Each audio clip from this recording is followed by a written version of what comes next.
You're listening to Where You Live with Gene Sullivan. Welcome back to Where You Live. I'm Gene Sullivan, broadcasting from the True North Painting Studios. The show is brought to you by Extreme Exteriors and American Family Insurance, the Kim Bennett Agency. As an American family agent, Kim believes that there is so much more to insurance than the policy itself. It's about providing you with dependable protection and services. Kim believes that trust and credibility can't be demanded. It only can be earned by what you say and what you do. Give her a call at 651-482-1598 and tell her Gene sent you. It's time now to hear from the Minnesota Multi-Housing Association. The MHA Minute is brought to you by Start to Finish Maintenance Contractors. Start to Finish provides 24-hour service for all your home and business maintenance needs. Call Start to Finish at 952-259-1219 for your home, for your business, for your peace of mind. If you're renting out a property for the first time, there's a lot you need to know so that you can do it successfully and, frankly, keep yourself out of trouble. Luckily, there's a statewide resource with all the tools you need to run your new business successfully.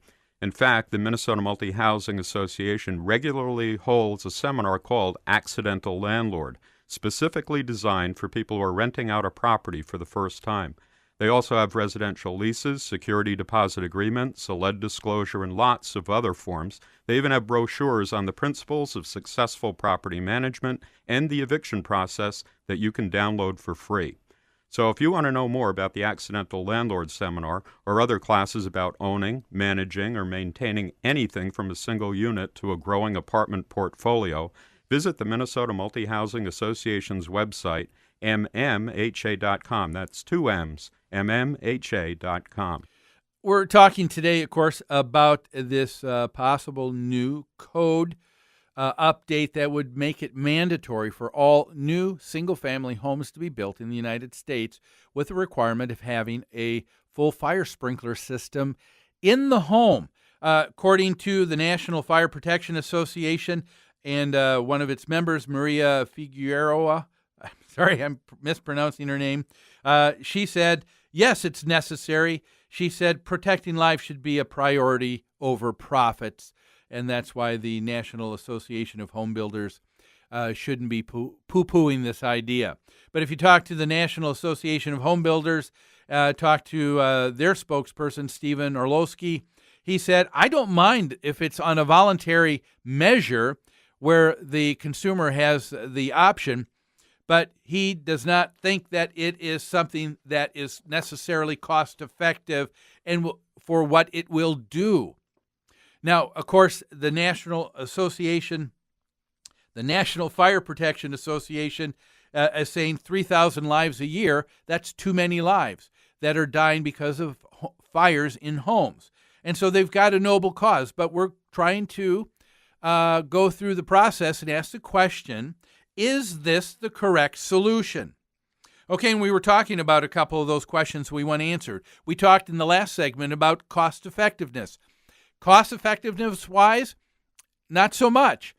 What this would do with the cost of a home would mean that there would be a payback in probably about 90 to 91 years. Not usually something that people want to take a look at and saying that that makes economic sense.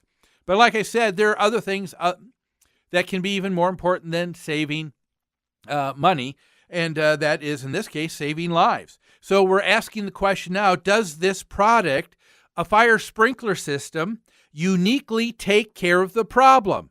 Are we talking 100% here? What is the issue? What is the difference it's going to be make from where we are right now?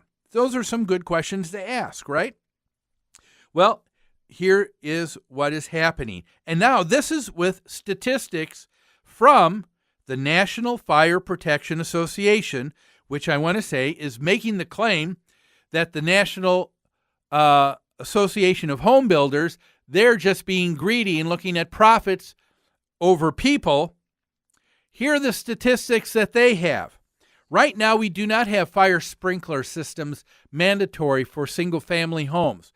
What is the survival rate of homes without a fire sprinkler system, just with smoke detectors, which is standard in homes? Do you know what that is? Well, according to the National Fire Protection Association, right now that's at 99.41%. That's right. I said 99.41%. So what is the fire survival rate that'll take place if a home is now mandated with putting in a sprinkler system that's going to cost an additional $5,000 or better? Well, now that goes up from 99.41% to a whopping, get ready for it, 99.6%. What's the difference we're talking about? We're talking about a 0.19%, or in other words, less, not even quite 1/20th or 1/20th of 1% of a difference. That's pretty minuscule, wouldn't you agree? To require this extra cost, and it's not going to significantly and uniquely take care of the problem. Isn't that the other issue? I mean, when I buy something as a consumer, I want it to be cost effective. I want to be able to choose to do it because it's a free market and I have that choice. But also, I want it, I'm going to have it, if it's going to be required, I want it to uniquely take care of it. It doesn't even uniquely take care of it 100%, and it doesn't uniquely take care of it much different at all from where we are currently just using smoke detectors. Can we even look at these statistics even a little bit more closely? The National Fire Protection Association said, well, there are 3,000 deaths.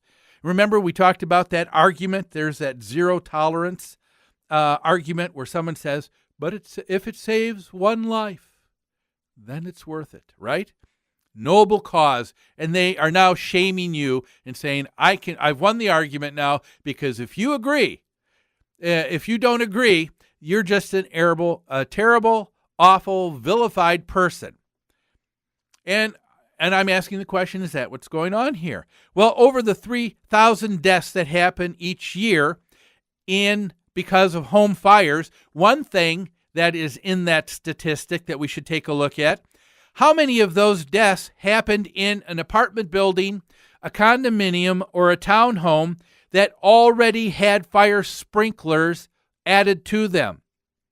We just know that there are 3,000 deaths. I agree with the National Fire Protection Association. If we can reduce it, that's a good thing. But is this the way to do it? I don't think so. If you take the 3,000 deaths a year, I bet you it's a much smaller number of people that die in single-family homes. Wouldn't you agree that they didn't take a look at that? So we may not even be looking at 3,000, but a smaller number. Can I put this in perspective even a little bit more? How about if I told you, listeners, I know of how in the United States we can save not 3,000 lives, but over 32,000 lives this year. Wouldn't that be something you'd say, Gene, that makes sense. I'm all behind you, Gene. Let's do it. What would that be? What would be the thing that we could do that would save, according to national statistics, 32,485 lives in a year? Almost 12 times almost 11 to 12 times the amount from fires. Wouldn't that be worth it? Should we do it? Should we go back to that zero tolerance argument and say, but if it saves one life? No, now we know we're saving 32,485 lives. Gene, what is it? Tell us right now. What is that idea that will save over 32,000 lives if we implement it? Well, that would be if we did away with with all cars and vehicles in the United States. Because the number of people that die each year because of car accidents, not that are maimed or hurt, but people that die are 32,485 people just last year. So now, how about if I ask that question again? Would you be willing to go without a car for transportation because it's going to save over 32,000 lives? Is that a fair comparison? I think it is, isn't it? There is some degree of of risk that we're willing to take? Lastly, how do you look at this guilt and shaming argument by the Fire Protection Association at protecting lives? Why does it have to be something that is the National Association of Home Builders have to be considered the guilty ones, the greedy ones? How about if we took that person from the Fire Protection Association and have her stand by every realtor and every home builder when a buyer is looking at a new home, and she turns to them and says, "You're going to have a fire sprinkler system added to your home, aren't you? Because saving the lives of your family is really important." How about that? I mean, do we have to put the guilt on the home builders, and they're the nasty ones because they want, they're just greedy and want more money because they want to sell more homes? Why don't we put it on the back of the consumer? Don't you know what to do, ladies and gentlemen? Shouldn't the choice be something you decide, that you choose? Don't you know what is best for you and your family? Well, that's all the time that we have for today's show. Thanks for joining me. Have a great rest of the weekend. Look forward to having you here next weekend on Where You Live. I mean, it's like California, don't you know, to be loved by you. How sweet it is to be loved